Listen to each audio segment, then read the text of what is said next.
ናችሁ? እድና የተከበራችሁ የዓለም ተከታታዮች እንደምን አላችሁ?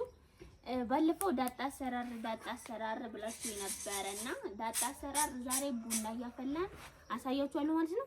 የሚያስፈልገው ነጭ ሽንኩርት፣ ከዛን ቃሪያ፣ ከዛን ደግሞ ቲማቲሙ ቀይ ቢሆን ጥሩ ነው እንዲያቀላው ማለት ነው። ዝንጅብል ወይኔ በጣም እንትን አለና ቡና እዚህ ጋር ደግሞ ቀይ ሽንኩርት፣ ቃሪያ እንደዚህ አድርገን ልጠን እዚህ አድርገን አጥበን ከዛ ይሄንን ጎረድ አድርገን አብስለን እንፈጫዋለን ማለት ነው። አሁን ኧረ ለምለም ነይ ቡናውና እንትን ቆይልኝ ከዳጣው ጋር ተመቸኝም ማርያምን ለምንድን ነው ምች ታስመጪኝ ነው? ምንድን ነው አላማው? አይደረሰብኝ እስካሁን ደመና ነበረ። ስለዚህ የዳጣ አሰራር ነው ታሳያቸው ዛሬ። ባለፈ ስበላው አሳይን እያሉሽ ነበር አይደል? እሱ ኮሜንት አይቼ ነው ዛሬ ደግሞ አልቋል ዳጣው ማለት ነው። በጣም ስለሚጣፍጥ ማለት ነው ቶሎ ነው የጨረስነው ብታዩ ማለት ነው። ከምን ቢጠቀሙት ጥሩ ነው ብለሽ ታስቢያለሽ? በተለይ ጧት ብትበሉት ጥሩ ነው። ጧት ከሁሉም አይነት ቁርስ ከሁሉም አይነት ቁርስ ጋር እንትን ቃሪያ ከእንትን ከማለት ዳጣ ይሻላል። ከሁሉም ጋር ይገባል። ግን ኦኬ ቃሪያ ከመብላት ዳጣ እቺን የተንተከተከች ግን ቲማቲሙ ይለቅ ካልተላጠ እንትን ይላል ቆዳው። ስለዚህ መላጥ አለበት ቆዳው። ማለት ታሳያችሁ ነው ወሰነሻል። ሙያሽን በነፃ ኧረ ሰብስክራይብ እያደረጋችሁማ እንድታስደስቱኝ ይፈልጋለሁ እንዴ። ይሄን ለእናንተ ለማሳየት ብታይ እንዴት እንደሚከብድ እኮ የምር ግን ሰው እኮ ከፍሎ ነው ሙያ የሚማረው። የት ሀገር ዳጣ ነው? እኛ ሀገር በጾም ወቅት የሚዘጋጅ በጾም ወቅት ይዘጋጃል። ከዛ ደግሞ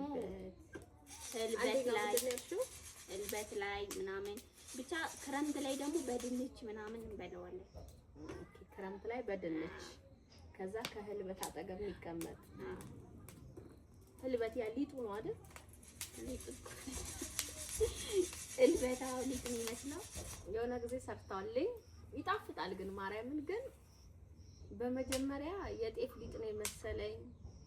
ነጭ ጤፍ ሊጥ ነው ይመስላል። እቺ ልጅ ምንድነው ተሳስታ ነው ወይ ብዬ በእጄ እንዲህ ባረገው ሊመጣልኝ አልቻለም። መጨረሻ ጠየኳት፣ ግራ ገባኝ። ምንድነው የምታቀርብልኝ ብዬ እኔ እኮ የዛን ቀን ለካሜራ ያቀረብሽልኝ ሁላ ነው መሰለኝ ሊጡ ማለት ነው። ቅመሽው ይበላል እኛ ሀገር ምግብ ነው ብላ ከሱጎ ጋር እንደዚህ ደባልቄ በእንጀራ ስቀምሰው ግን ያኔ ጣዕም አለው። ስፖንጅ የሆነ ጣዕም አለው። ደስ ይላል። ጾም ወቅት ሲሆን እሱን ነው። በነገራችን ላይ በየሀገሩ ግን ሙያ አሁን እኛ ሀገር ጉራጌ ሀገር ያ ሁሉም ምግቦች የትኛውም ኢትዮጵያዊ ይሰሩታል፣ ይሰራል የትኛውም ሀገር። ነገር ግን እኛውን ጉራጌዎች ካላችሁ በቁርጥ ስጋ፣ በክትፎ፣ በቆጮ፣ በቡላ ምን ልታወቀው በቂቤ ያው እንትናችን ሙያችን ማለት ነው። ወደ አማራ ክልል ደግሞ ስትሄዱ ዶሮ ወጥ ውሃ አይነካውም ይባላል። ቆይ እንዴት ነው እናንተ ያለ ውሃ ዶሮ ወጥ የሚሰራው? ኧረ ብቻ አያርም እንዴ ድስቱ? ኧረ አያርም። በምንድን ነው ቆይ ያለ ውሃ የሚሰራው? ጠብ እያደረግን ብቻ ብዙ ውሃ አይኖረውም። ጠብ እያደረግን ማማሰል ምናምን ከዛ ቃክሽን ያለች ዶሮ ወጥ እጅ ያስቆረጥማል ነው የምላቸው። ወደኛ ሀገር በብዛት በእኛ ሀገር የሚሰራው ክትፎ የለም። ዶሮ ወጥና ቀይ ወጥ ስጋ፣ እልበት እንደዚህ ዳጣ እና ተልባ ምኑ ተልባ እንጠጣ ኧረ አይደለም ተልባ ጾም አሁን የፋሲካ ጊዜ ይሰራና ከወጥ ጋር ተሰርቶ ይበላል። የሚጣስማማ እንደሸከሸኝ ነው ይሳባላ ከዛ እንደቆሰውና ማለት ነው። ከዛ በሸክላ ድስት እንደዚህ እንበጠብጠውና ምንድን ነው የምትደቁሽው? ታልቦም በወፍጮ አለ የድንጋይ ወፍጮ ድሮና ማድቀቅ አለ። አዎ እናደቀዋለን። ዱቄት አድርጋችሁ ነው የምትሰሩት? በጣም ስናደቀው ማለት ነው ወዙ ይወጣል።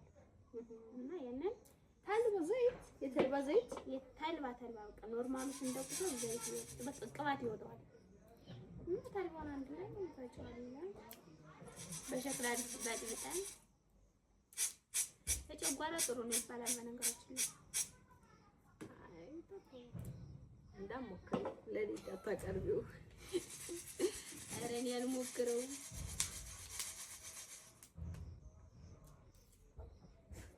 አይ እኔ በእውነት ይሄ በገንዘባችሁ ገዝታችሁ ማታገኙት አይነት ምግብ እኔ ዓለም በጣም ብዙ የኛ ሀገር ምግብ ነው ባህላዊ ነው እያለች በጣም ብዙ ምግቦች ነው የምታቀምሰኝ የምትሰራው። ያው ባለሙያ ናት አይዋሽም። እኔም አቀርብላታለሁ የምትፈልጋቸውን አይነት። እዚህ ቡታጅራ እንኳን ከሌለ ከአዲስ አበባ አመጣላታለሁ ጠያይቄ ማለት ነው። እዚህ እሷ ምንም አይቀራትም። አንዳንዴ ሳስበው ከኔ የበለጠ ቡታጅራ እሷ ናት የምታውቀው ብዬ ነው የማስበው። ሱቆች ማታውቃቸው የባልትና ሱቆች የለም። እኔ አንድ ሱቅ ነው የማውቀው፣ ሙሉነሽ ይባላል የባልትና ውጤት መሸጫ አንድ ነው የማውቀው። እሷ ዋ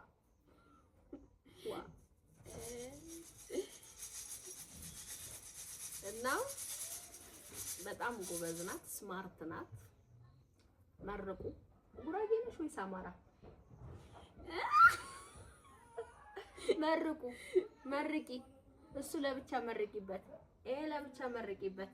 ይሄ አይቀንስም፣ ይሄ እንደዚህ ነው። ዋ በነገራችን ላይ መርቂ ምናምን የሚለው ደስ ይላል እዛ ገበያ ላይ ግን እሺ ለምንድን ነው እንደዛ የምታስመርቂያቸው? እኔ ምን አውቃለሁ። እኔ እኮ ተፈጥሮዬ ነው በቃ ሳድግ በቃ እዛ ክፍለ ሀገር እኮ ማለት ነው ሁሉ ነገር ሳስገዛ አስመርቃቸዋለሁ። ለዛ አድጎብኝ ነው። ያው እኛ ሀገር ሁሉ ነገር ስላለ ማለት ነው። ባዶ ነው እሸቱ።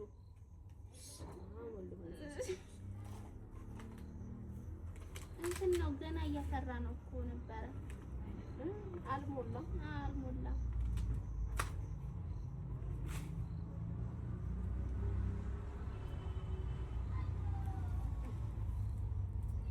ታያችሁ ነው ያልሽኝ። እስቲ ቡና ከላላ ታያችሁ። አንቺ ደግሞ ኦኬ፣ መጀመሪያ ይሄ ይከፈታል። ያው እስቲም ቡናውን ጭምቅ አድርጎ ነው የሚያወጣው። በጣም በቃ አንደኛ፣ ሁለተኛ፣ ሶስተኛ የሚባል ነገር የለም። አንዴ ነው የምታፈሉት። በመጀመሪያ እዚህ ውስጥ የሚበቃችሁን ያህል ልኬት ውሃ ትጨምራላችሁ። የሚበቃችሁን ያህል ማለት ነው። አሁን ውሃ ጨመርኩኝ። ከዛ ውሃውን ከጨመርኩ በኋላ ይሄ እንደዚህ ታረጉታላችሁ፣ ትከቱታላችሁ።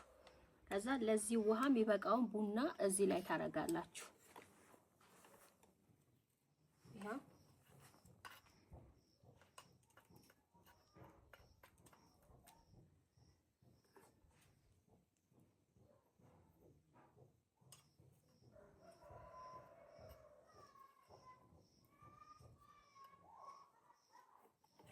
እኔ ወፈር ያለ ቡና ስለምወድ ነው። እናንተ ግን ቀጠን ያለ የምትወዱ ከሆነ እንደንተናችሁ።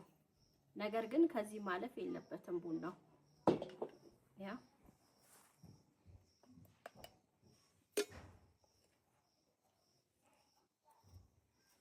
ይሄ አይደል?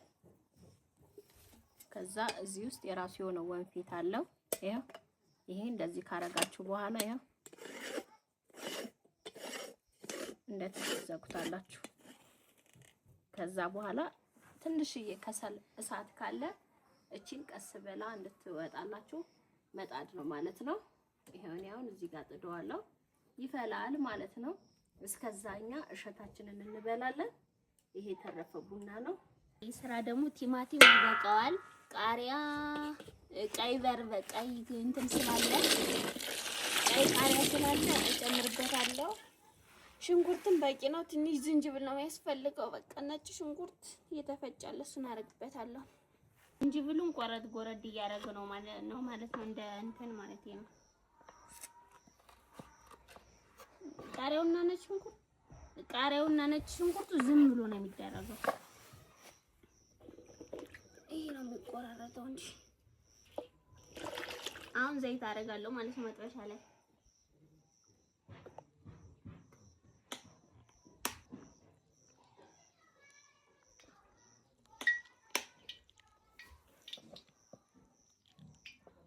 ዝንጅብሉ እስከዛ ብናረጋስ ወይ ከዛ ቃሪያ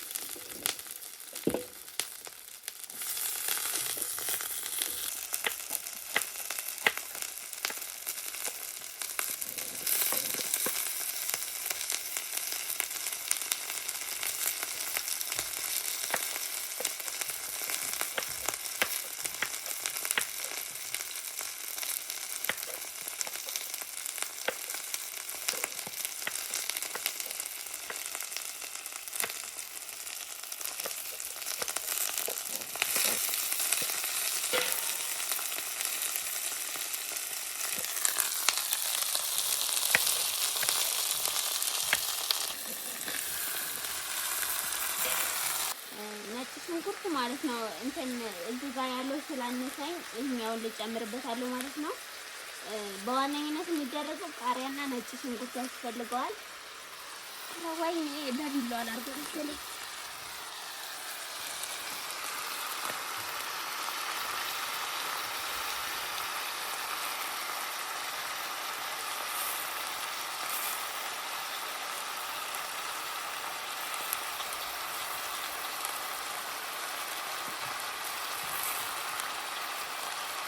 እና ነጭ ሽንኩርት ሲኖረው ይጣፍጣል በጣም በጣም ማለት ነው። እና ቃሪያ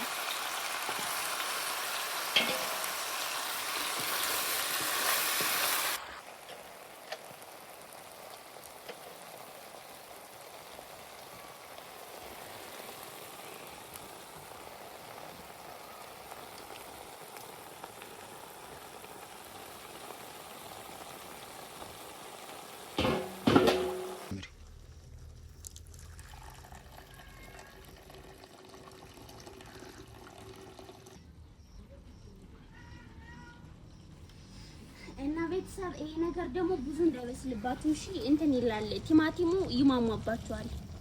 እኛ ሀገር ግን ማለት ነው በርበሬ እንደዚህ ላይ እንነሰንስበታለን። ለምለም ግን እንደዚህ ፍሬሽ ነገር ስለፈለገች ነው። እሺ፣ እና ያው ይሄንን ይመስላል ማለት ነው። አሁን ሊወርድ ትንሽ ነው የቀረው።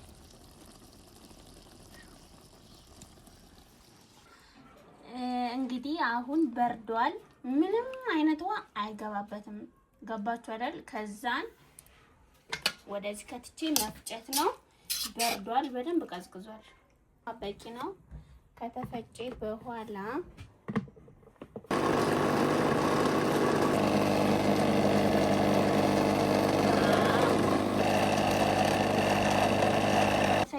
በኋላ ጠርሙስ ውስጥ ጠርሙስ በምንም አይነት ውሃ መኖር የለበትም። ጥርቅ ያለ ደረቅ ነው። አጥቤ አድርጬው ነው እና